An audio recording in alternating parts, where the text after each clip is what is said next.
Assalamualaikum warahmatullahi wabarakatuh. Saya Miftahul Ruljana dari Prodi S1 Akuntansi semester 3 dengan NIM 21 2003 akan menyampaikan materi tentang kode etik profesional akuntan publik untuk memenuhi tugas pemeriksaan akuntansi 1 dengan dosen pengampu Ibu Kristanti Rahman SE MAK. Etika umum dan etika profesional.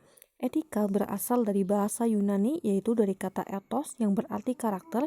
Nama lain untuk etika adalah moralitas yang berasal dari bahasa Latin yaitu dari kata mores yang berarti kebiasaan. Moralitas berfokus pada benar dan salah perilaku manusia. Jadi, etika berhubungan dengan pertanyaan bagaimana seseorang bertindak terhadap orang lain. Etika umum. Para ahli filsafat membagi etika umum menjadi dua kelompok. Pertama, disebut ethical absolutist yang berpendapat bahwa ada prinsip universal yang diterapkan pada setiap orang yang tidak berubah sepanjang masa.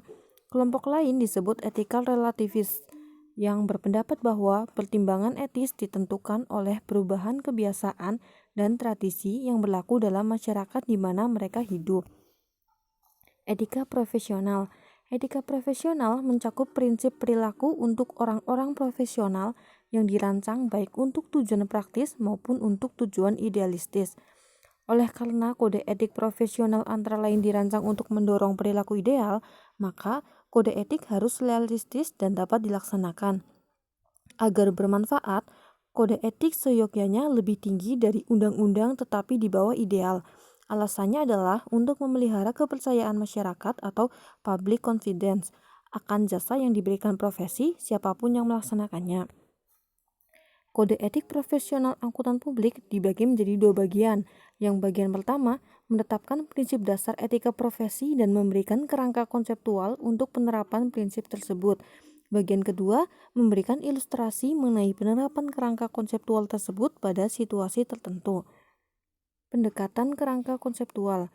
Kode etik mengharuskan praktisi selalu menerapkan kerangka konseptual untuk mengidentifikasi ancaman atau threat terhadap kepatuhan pada prinsip dasar serta menerapkan pencegahan atau safeguard. Identifikasi ancaman dan penerapan pencegahan selalu disebutkan dalam bagian B kode etik, yaitu harus dilakukan ketika praktisi terlibat dalam melakukan pekerjaan profesionalnya. Ancaman dan pencegahan. Ancaman terhadap prinsip dasar sebagaimana dimaksud dalam kode etik ini diklasifikasikan menjadi 5 jenis ancaman yang terdiri dari 1. Ancaman kepentingan pribadi, yaitu ancaman yang terjadi sebagai akibat dari kepentingan keuangan maupun kepentingan lainnya dari praktisi maupun anggota keluarga langsung atau anggota keluarga dekat dari praktisi. Kedua, ancaman telaah pribadi, yaitu ancaman yang terjadi ketika pertimbangan yang diberikan sebelumnya harus dievaluasi kembali oleh praktisi yang bertanggung jawab atas pertimbangan tersebut. Yang ketiga, ancaman advokasi, yaitu ancaman yang terjadi ketika praktisi menyatakan sikap atau pendapat mengenai suatu hal yang dapat mengurangi objektivitas selanjutnya dari praktisi tersebut. Ancaman yang keempat, ancaman kedekatan, yaitu ancaman yang terjadi ketika praktisi terlalu bersimpati terhadap kepentingan pihak lain sebagai akibat dari kedekatan hubungannya. Dan yang kelima, ancaman intimidasi, yaitu ancaman yang terjadi ketika praktisi dihalangi untuk bersikap objektif. Pencegahan yang dapat menghilangkan ancaman tersebut atau menguranginya ke tingkat yang dapat diterima dapat diklasifikasikan sebagai berikut. Pertama, pencegahan yang dibuat oleh profesi, perundang-undangan atau peraturan. Kedua, pencegahan dalam lingkungan kerja. Pencegahan yang dibuat oleh profesi, perundang-undangan atau peraturan mencakup antara lain: pertama, persyaratan pendidikan, pelatihan, dan pengalaman untuk memasuki profesi. Kedua, persyaratan pengembangan dan pendidikan profesional berkelanjutan. Ketiga, peraturan tata kelola perusahaan. Keempat, standar profesi.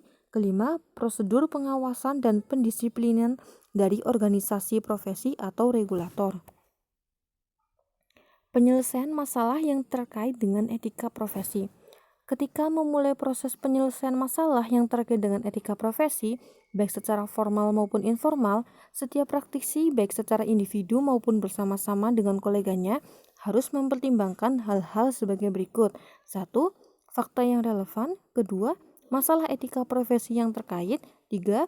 Prinsip dasar etika profesi yang terkait dengan masalah etika profesi yang dihadapi. 4. Prosedur internal yang berlaku. Dan 5. Tindakan alternatif. Penyelesaian masalah yang terkait dengan etika profesi. Setelah mempertimbangkan hal-hal tersebut di atas, praktisi harus menentukan tindakan yang sesuai dengan prinsip dasar etika profesi yang diidentifikasi. Praktisi harus mempertimbangkan juga akibat dari setiap tindakan yang dilakukan.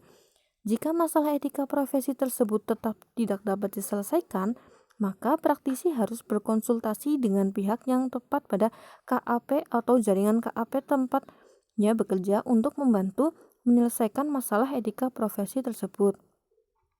Jika masalah etika profesi melibatkan konflik dengan atau dalam organisasi klien atau pemberi kerja, maka praktisi harus mempertimbangkan untuk melakukan konsultasi dengan pihak yang bertanggung jawab atas tata kelola perusahaan, seperti komite audit.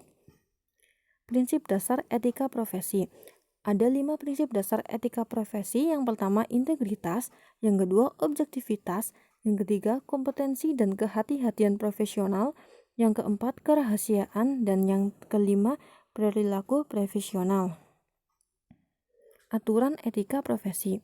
10 seksi dalam kode etik meliputi seksi ke-200, ancaman dan pencegahan, seksi 210, penunjukan praktisi, KAP atau jaringan KAP, seksi 220, benturan kepentingan, seksi 230, pendapat kedua, seksi 240, imbalan jasa profesional dan bentuk remunerasi, seksi 250, pemasaran jasa profesional, seksi 260, penerimaan hadiah atau bentuk keramah tamahan, seksi 270, penyimpanan aset milik klien, seksi 280, objektivitas semua jasa profesional, seksi 290, independensi dalam perikatan asuransi.